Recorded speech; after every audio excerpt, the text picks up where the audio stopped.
Assalamualaikum warahmatullahi wabarakatuh.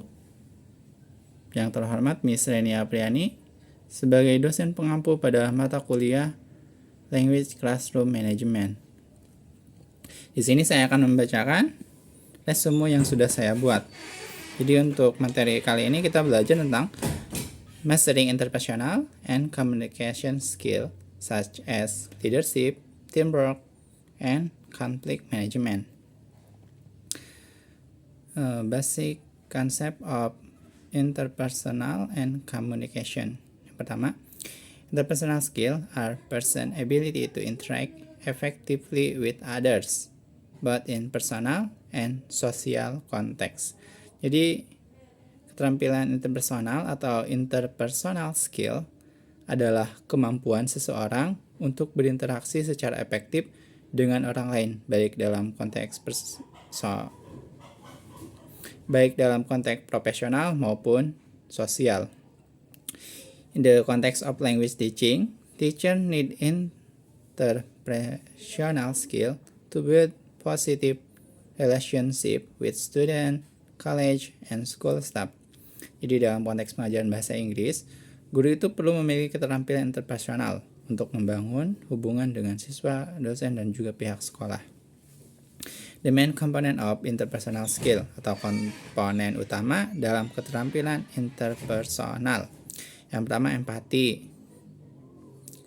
The ability to understand others' feeling atau kemampuan untuk memahami perasaan orang lain. Yang selanjutnya ada active listening. Itu kemampuan memahami perasaan orang lain. Terus respect atau menghormati. Itu valuing others' opinion atau menghargai pendapat orang lain.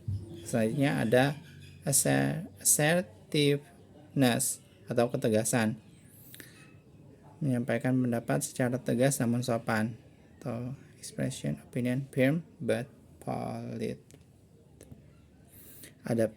Adaptability atau kemampuan beradaptasi. The ability to adjust atau kemampuan menyesuaikan diri. Contohnya dalam kelas bahasa itu, seorang dosen yang mendengarkan kesulitan mahasiswa dalam memahami grammar tanpa menghakimi, lalu memberikan alternatif pembelajaran yang lebih mudah. Selanjutnya itu leadership. Leadership is a person ability to influence, direct, and motivate others to achieve common goal. Jadi leadership atau kepemimpinan itu adalah kemampuan seseorang untuk mempengaruhi, mengarahkan, dan memotivasi orang lain untuk mencapai tujuan bersama. Di dalam konteks bahasa ini, dosen atau guru berperan sebagai pemimpin pembelajaran. Terus type of leadership in classroom. Yang pertama itu ada tipe authoritarian yang memiliki ciri guru itu mengontrol penuh pembelajaran. Dampak di kelasnya, disiplin yang tegas namun partisipasi siswa rendah. Yang kedua itu adalah tipe demokratis yang memiliki ciri guru itu memberi ruang partisipasi pada siswa. Dampaknya meningkatkan motivasi dan tanggung jawab siswa. Terus ada tipe laissez-faire yang memiliki ciri guru itu memberikan kebebasan penuh. Jadi dampaknya di kelas sangat cocok untuk siswa yang mandiri, tapi bisa kacau bila tanpa arahan. Contoh leadership yang efektif itu mengarahkan diskusi kelompok dengan pertanyaan terbuka, memberikan feedback yang membangun, bukan menghukum, dan menjadi role model dalam komunikasi yang sopan dan jelas. Selanjutnya ada teamwork atau kerja tim. Teamwork is the ability to work together effectively to achieve common goals. Jadi teamwork itu adalah kemampuan bekerja sama secara efektif untuk mencapai tujuan bersama. Teamwork muncul dalam aktivitas kayak misalnya group project, peer feedback, oral play, and discussion tasks. Karakteristik of teamwork yang pertama itu ada open and honest communication. Komunikasinya terbuka dan juga jujur. Yang kedua, equally share responsibilities. Tanggung jawab yang dibagi rata. Clear goals atau tujuan yang jelas. Terus mutual trust atau rasa saling percaya. Peran dosen dalam membangun teamwork. Pertama itu determining the role of group member, kayak misalnya leader, recorder, speaker, dan lain sebagainya. Jadi menentukan peran anggota kelompok, mana yang jadi leadernya, mana yang jadi recordernya, mana yang jadi speakernya, dan lain sebagainya. Yang selanjutnya itu ada providing clear guideline for each group assignment. Jadi memberikan tuntunan yang jelas untuk setiap tugas kelompok. Yang terakhir, monitoring cooperation among group member. Jadi memonitor kerjasama antara anggota kelompok.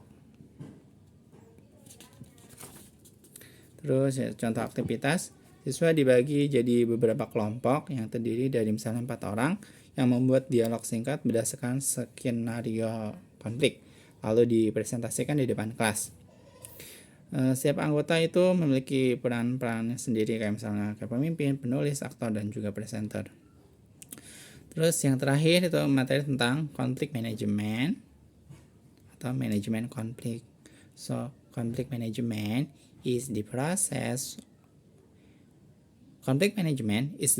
of identifying and handling difference of opinion or disagreement so that they do not higher learning objective.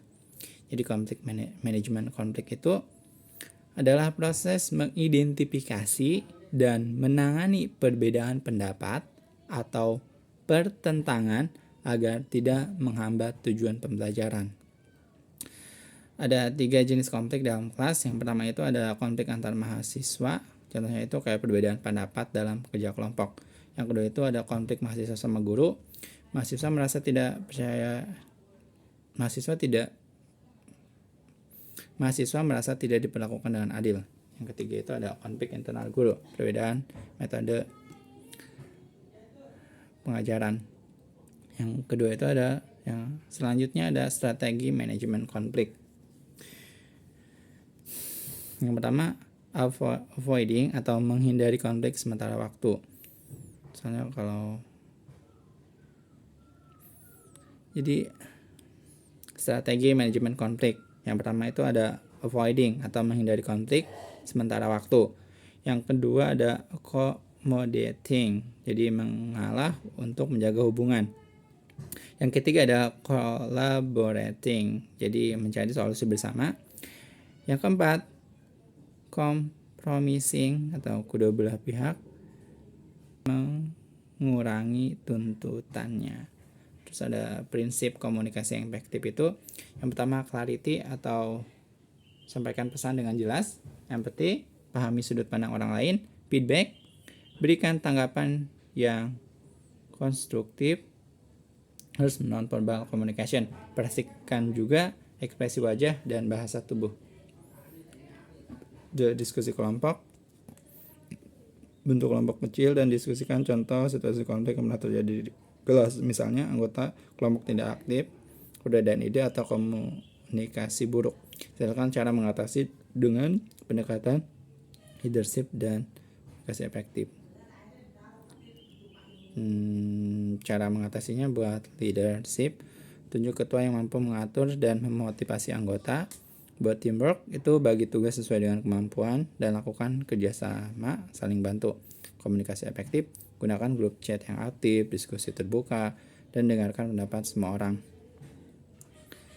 Pengalaman pribadi Anda saat harus bekerja dalam tim atau menghadapi konflik di kelas. Bagaimana Anda menanganinya? Apa yang akan Anda lakukan berbeda setelah belajar materi ini? Pernah akan mengalami konflik, terus ada anggota yang tidak aktif dalam kerja kelompok. Cara menanganinya saya bicara baik-baik, terus menanyakan kendalanya, lalu bantu membagi tugas secara adil. Dan setelah saya belajar materi ini, saya akan lebih tegas dalam pembagian tugas, aktif berkomunikasi, dan menjaga kerjasama tim agar tidak terjadi konflik lagi. Sekian dari saya. Wassalamualaikum warahmatullahi wabarakatuh.